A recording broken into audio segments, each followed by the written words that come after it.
Velma, Gratch, and the Way Cool Butterfly by Alan Madison and Kevin Hawkes.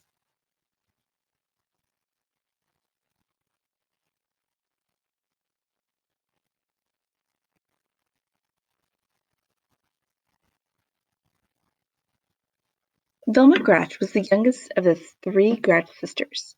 Frida, the oldest, had gone through first grade first, followed by Fiona. Now it was Velma's turn. The chorus teacher remembered Frida best because she had a voice like an angel. The gym teacher remembered Fiona best because she ran like the devil. And the first grade teacher, Mr. Plexipus, fondly remembered both sisters because of Frida's miraculous math and Fiona's spectacular spelling. Everyone from the class guinea pig to the principal had magnificent stories of the older Gratch girls, but they could hardly even recall Velma's name. This made Velma feel as if she did not belong in the first grade at all. She wanted to curl into a ball and roll right back into kindergarten. Of course you belong, cooed Velma's mother, trying to cheer her up. You've only just begun. Soon everybody will notice you. Velma couldn't wait. She needed to be noticed now. In chorus she sang loudest so that the teacher could hear her best. In gym she ran slowest so that the teacher could see her best. And in class she refused to read and muddled her math. Mr. Plexipus lamented that she was the first Gratch sister ever sent to the principal's office. This brought a small smile to Velma's lips. Littlest Gratch, why are you singing so loudly in chorus and running so slowly in gym? Inquired Principal crossly. Because, answered Velma, I want you to remember me just like you remember Frida and Fiona. The principal's owlish eyes opened wide. But my dear, those Gratches are remembered for good things. Velma's small smile pretzel twisted into a full-blown frown. Science was Velma's favorite subject. She had learned many fabulous facts, like how a rainbow is born and why a volcano burps. The latest lesson was about butterflies. Mr. Perplexipus explained that a butterfly starts as an egg. The egg turns into a caterpillar. The caterpillar disappears into a chrysalis, which is a little sac, and does not come out until it has changed into a beautiful butterfly. He called this changing metamorphosis. Velma didn't want to forget this extra long word, so she repeated it again and again as she walked home. Metamorphosis, metamorphosis, metamorphosis. Frida, when you were in first grade, study butterflies? Velma asked her older sister. No, we learned worms, Frida replied. Fiona, when you were in first grade, did you study butterflies? Velma asked her middle sister. No, we found out about frogs, Fiona stated. Well, said Velma proudly, we are studying about butterflies. And metamorphosis. That's way cool, Frida declared. And Fiona bobbled her head in way cool agreement. Velma read everything in the library about butterflies. She discovered that there are 20,000 different kinds, which was a lot. She adored the ones with colorful names: brown elfin, frosted flasher, sleepy orange, and the ones with funny names: coma, question mark, American snout, not to mention the ones with strange names: morpho, painted lady, gossamer wing. But her favorite butterfly of all was the orange and black monarch. When it got cold, all the monarchs would fly south to Mexico to stay warm. Velma thought this was an amazing coincidence because last winter vacation, she and her family had also flown south to Mexico to stay warm. In science, Mr. Plexipus announced that they would take a class trip to the butterfly conservatory, a place where real butterflies were collected and cared for. Because Velma didn't want to forget this extra long word, she repeated it again and again as she walked home. Conservatory, conservatory, conservatory. Frida, did you take a class trip in first grade? Velma asked her older sister. Absolutely. We went to the museum, Frida replied. Fiona, did you take a class trip in first grade? Velma asked her middle sister. Absolutely. We went to the aquarium, Fiona stated. Well, said Velma proudly, we're going to the can can can serve this story. That's way cool, Frida declared, and Fiona bobbled her head in way cool agreement. The butterfly conservatory was surrounded by fancy flower beds and bedecked with banners of butterflies. Velma was so excited. Her knobby knees wobbled, her spaghetti arms trembled, and her carroty curls shook. A sharp-nosed woman holding a clipboard introduced herself. I am your tour guide. Inside, a butterfly might land on you, but please don't touch its wings. Does anyone know why? Velma's hand shot up.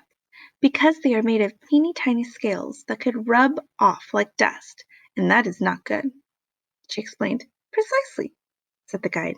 What's your name?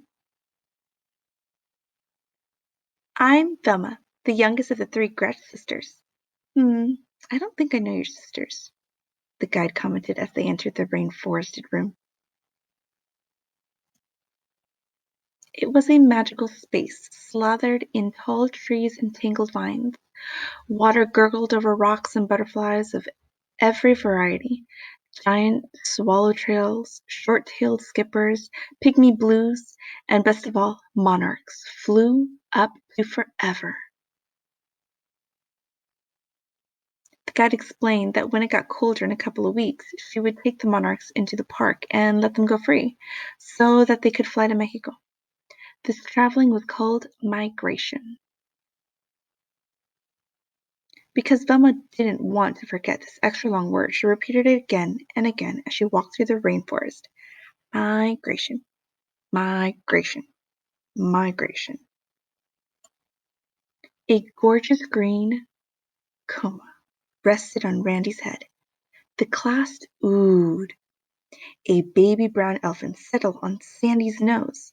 The class ahed. A big blue morpho alighted on Andy's shoulder. The class gasped. But not one single butterfly landed on any part of Velma. Time to leave, instructed Mr. Puss as they neared the exit. A tear formed on a distant corner of Velma's eye. All she wanted was one single tingly touch of a butterfly. On a nearby branch sat a most lovely monarch. How she yearned to pet those velvety wings! She moved slowly. The class was leaving. One more inch. It was so pretty. She froze. If she touched its wings, it might. Velma couldn't do it. She couldn't hurt a butterfly. Come on now, Velma. We have to go. Sadly, Velma turned away, and at the very moment, the most marvelous thing happened.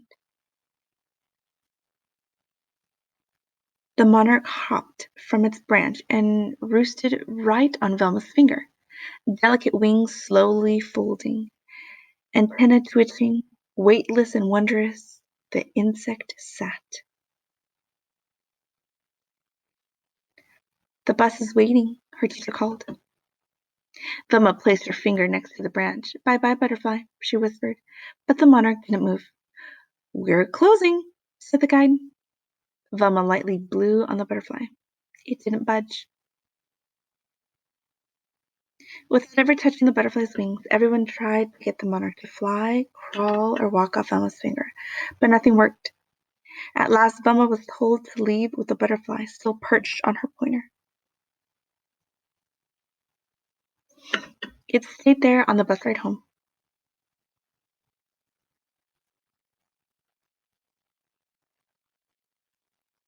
It stayed there when she slept, and was still there when she awoke. It stayed during gym, math, reading, ballet, soccer. Day in and day out, it stayed put on that pointer. Soon everyone from the class, guinea pig to the principal, knew about Velma and her butterfly. Mr. Plexipus lamented that Velma was positively the first scratcher ever sent to the principal's office twice. The second oversized frown on Velma's face. Velma, principal crossly commanded, it is time for the butterfly to go. Oh, I've tried to get it to go, Velma moaned, but it just won't. Well, no one will ever forget this, the principal fumed. Velma's brown pretzel twisted into a small smile. Hey, I know what to do, she proclaimed. My gray son. Velma paraded Principal crossly, Mr. Plexipus, her class, Frida, and Fiona to the park. Car horns honked, people yelled, but despite all the commotion, the monarch did not move. A cool wind from the west blew through the field. In the middle stood our tour guide from the conservatory, carefully opening an enormous sack. A single monarch stepped out, looked around, and flitted away. It was trailed by 10, then 10 more, soaring up, up, until the sky overflowed with thick clouds of orange and black. What's happening? Wondered Frida. Why are you letting them go? Demanded Fiona. Migration, answered the guide. My gray son, repeated Velma.